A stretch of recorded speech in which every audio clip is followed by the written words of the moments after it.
So, stand up. I thought actually Ajay was going to do my little bit here, but I need you to stand up. So, again, it's post-lunch. We're going to focus on having fun. And there's a couple things, by the way, that little signal to me that we're having fun. So I'm going to be sitting up here for the next 90 minutes. I'm going to be looking at all of you. I've already prepped a couple of you to say, here's how we know you have fun. You have a smile on your face. So I'm just asking you, as we're going along, if somebody's up here standing up here, and they look at you, smile. It's just so nice to have somebody smile when they're doing that. Now, here's what I want you to do to have a bit of fun, does everybody know what a clock is? That's a silly question. Everybody should smile and say, oh yes, I know what a clock is. Right? Here's what I want you to do. Look up at the ceiling. It's a beautiful ceiling, by the way. Really, literally, look up at the ceiling. Lean back even if you need to. It's a little yoga pose.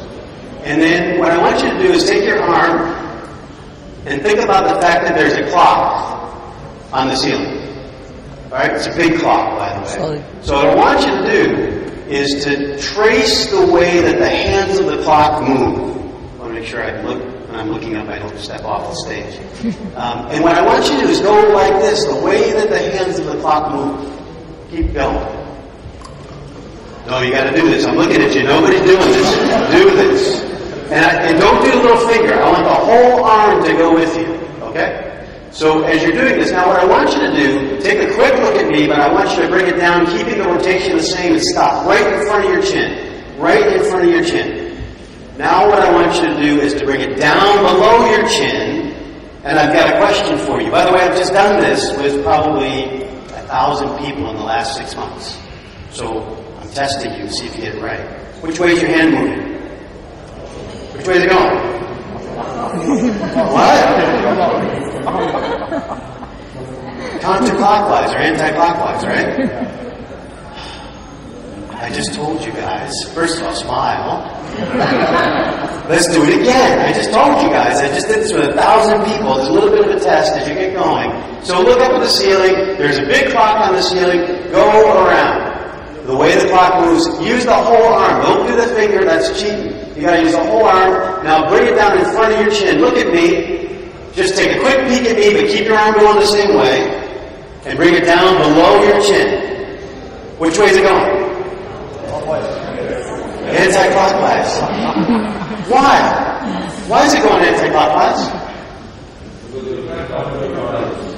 Wait a minute. So what? You're looking at it from a different place, a different position. Can I get my slides? How do I get my slides up? Slides up? Or do I need to do something? Huh? Yeah, get your slides up. No, actually, it's like, get my slides up. Do I need to do something? Okay. Oh! I didn't realize I needed to do something. Get a play. Thank you, Jim. Okay. So, it's going anti-clockwise. But, again, it's because you're looking at it from a different perspective. How many times over the last day and a half that you've been here have you heard something and you said, I already knew that? How many times, man, I know, I'm an American, I have the accent, you guys have the Indian accent, so we're kind of at odds anyways with what we're talking here. Let me talk slower, I apologize. How many times during the conference have you heard something and you didn't write it down because you said, I already know that? How many times? Who's had that experience since they've been here? Who's had that experience? Okay. The interesting thing about this is that there's a lot of things that we go through life about, and we hear, and we say, I know that. And it's sort of like the way the clock moves. And all I'm asking you to do over the rest of this conference, or even reflecting on what you've done for the last day and a half, to maybe go and look at some of those things you said, I already know, but can you do something to bring it into a different perspective, to look at it differently? Hopefully what it is that we'll talk about today around leadership and some of the best practices with that will really help you to look at things. One of the things that I'm going to talk about is called learning transfer. Learning transfer is the transfer, essentially, of learning that happens probably in a classroom onto the job, into usage, right? So learning transfer simply means taking the learning, transferring to usage, because quite frankly, isn't that what we care about? We don't do learning to do learning. We do learning because we're trying to affect the organization. And it doesn't matter, for example, if I teach you in a class how to solve world hunger if you do nothing about it. You can go ahead and sit down. I was just doing this with a Japanese group, and I got so excited because I'm standing up, and they're standing up, and we're just having a nice chat, and all of a sudden I realized it's like 15 minutes. It's like, sit them down. Problem definition, fundamental purpose of training and development is to develop skills and really to enhance job performance, right? That's why we do what we do. But what's been found is that it doesn't really work. We know that. That's why we're all out here searching for different techniques and different things. What happens is that if you assume in the classroom, and I'm going to just take a classroom, I'm not saying anything about e-learning or anything about that. It's all sort of, to me, it's in the classroom, even if you're on e-learning, okay? So you're learning. So the assumption is that as soon as you do that, or when you're in the process of doing that, you're using 100% of those skills. Now, by the way, I don't believe that. But Sachs and Belcourt did use that premise in general. But what they then said and what they found through the research is immediately you walk out the door, you grab your last donut, or whatever an Indian equivalent to a donut is when you go through classes. You grab your last donut, and immediately you forget almost half of what you learned. You don't use it. Over the course of a full year, you get down to about 30% usage. That's what the facts say. There's another research out there, by the way, if you've seen it, it actually was done in 1936 on third graders, but it says basically the same thing. So it doesn't matter if you're a kid, it doesn't matter if you're an adult. There's a way that all of what it is that we learn arose. So when you're thinking about leaders in general, again, that whole thing arose. So what we've done in terms of looking at the status of this learning transfer concept is that there's a lot of models that are out there.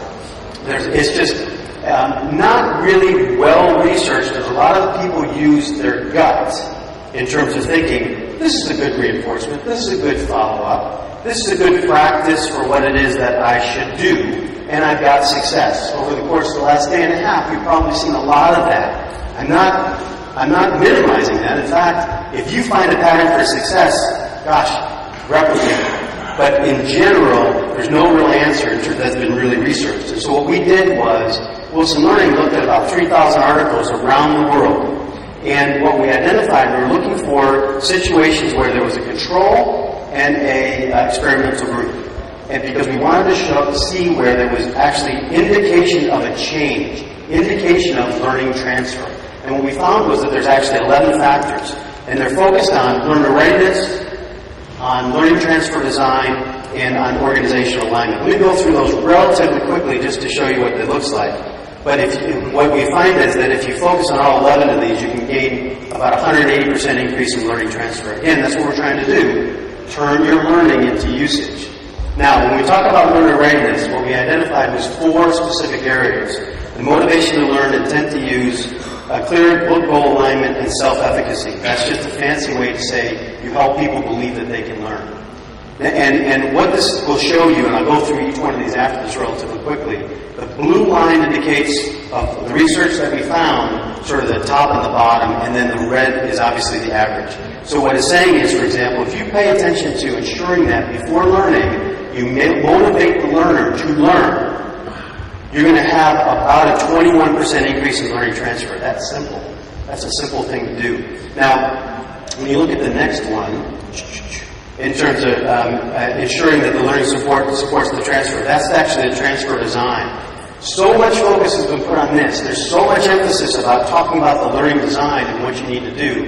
And what the research indicates is that there's really not a lot of impact on how you pay attention to the specifics around the learning design.